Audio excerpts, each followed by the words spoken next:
ఈరోజు మన రాష్ట్ర ప్రభుత్వం నారా చంద్రబాబు నాయుడు గారి చేతుల మీదుగా దివ్యాంగుల శక్తి అనే పథకాన్ని ప్రారంభించడం జరుగుతూ ఉంది. ఇది కూడా మనం సంక్షేమంలో భాగంగా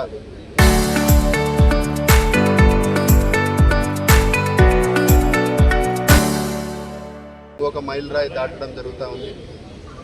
ప్రతి ఒక్కరూ ఈ సేవలను సద్వినియోగం చేసుకొని ముందుకు పోవాలని కూడా కోరుకుంటున్నాము.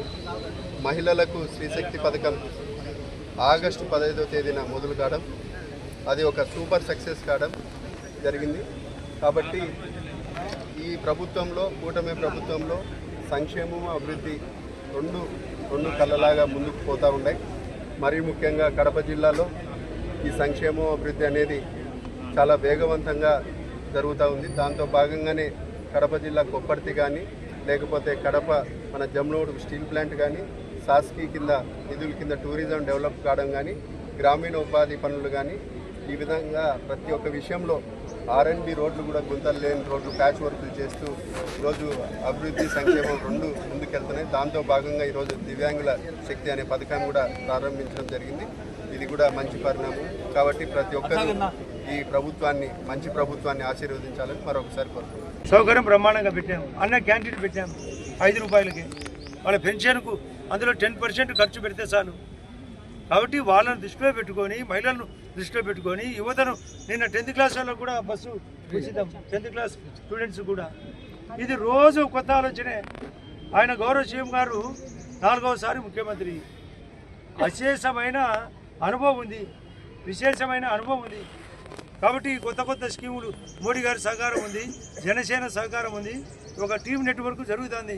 ఇది ప్రజలు కూడా అందరూ అవేర్నెస్, ప్రజల్లో కూడా పోయి చెప్పాలా ఏం జరుగుతుంది, పత్రికలు కూడా ఘోషించి చెప్పాలా. చిన్న మిస్టేక్స్ ఉంటాయి. 21 నెలలు అయింది, ఇంకా 39 నెలల పాలన ఉంది, చేయాల్సినవి ఉన్నాయి. ఇక్కడ కూడా గండికోట మునగవాసులకు డబ్బు ఇవ్వాలా, రాజుల నిర్మాణం జరగాల, SRBC నిర్మాణం జరగాల, RTPలో కొన్ని సమస్యలు ఉన్నాయి, ఇంకా చిన్న ఉన్నాయి. టైం చాలా సమస్యలు ఉన్నాయి, సమయం చాలా ఉంది. చేస్తామనే నమ్మకం అందరికీ ఉంది. 60 నెలలు దోపిడీ చేసుకున్నారు వాళ్ళు ఇష్టం వచ్చినట్టు.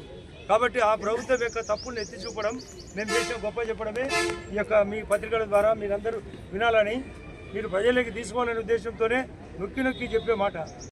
కూడా జగన్మోహన్ రెడ్డి కామెంట్, ఏమి చేయకపోగా అని ఎచ్చుల వారు అని పల్లెలో చెప్తుంటారు. అసలు కేసులో ముద్దాయి నిన్న ఆయన అక్కడ అవినాష్ రెడ్డి ఢిల్లీలో ఒక స్టేట్మెంట్. ఆ రోజు హత్య జరిగిన రోజు వాళ్ళే అక్కడ స్పాట్లో ఉన్నాడు అవినాష్ రెడ్డి. గుండెపోటు అని వాళ్ళ సాక్షి టీవీలో వాళ్ళ ఆ రోజు విజయసాయి రెడ్డి మధ్యాహ్నం నుంచి మారి వాళ్ళే స్పాట్ పెట్టినది వాళ్ళే, స్పాట్లో ఉండేది వాళ్ళే, గుండెపోటు అని చెప్పినది వాళ్ళే. మధ్యాహ్నం మా పేరు చెప్పింది. ఆ రోజు సిబిఐ వద్దండ్రి, ఆ రోజు సిబిఐ కావాలండ్రి, సిట్టు వద్దన్నారు. ఆ తర్వాత సిబిఐ వద్దన్నారు, సిట్టు కావాలన్నారు. మేము కోర్టుకు పోయినాం, సిబిఐ ఇంపోజ్ అయింది. అక్యూజ్డ్ 8వ ముద్ద అయినాడు అవినాష్ రెడ్డి. మళ్ళీ గొప్పలు చెప్తున్నాడు. ఆమె సునీత బాధపడతా అంటే, వాళ్ళ సొంత చెల్లెలు షర్మిలమ్మ బాధపడతా అంటే ఒకసారి మీటింగ్లో చెప్పింది ఆమె, మా అన్న జగనన్నకు రెప్పకు చిన్న రప్ప తగిలితే హత్యా ప్రయత్నం, మా చిన్నను నరికి చంపితే గుండెపోటు అన్నారని. ఇటువంటి క్యారెక్టర్ ఉండేటోళ్ళు ఏం చేస్తారు? ఈ బస్సు ప్రయాణం కూడా పాపం దివ్యాంగుడు నేరుగా వాళ్ళకి ఆసుపత్రికి రావాలా?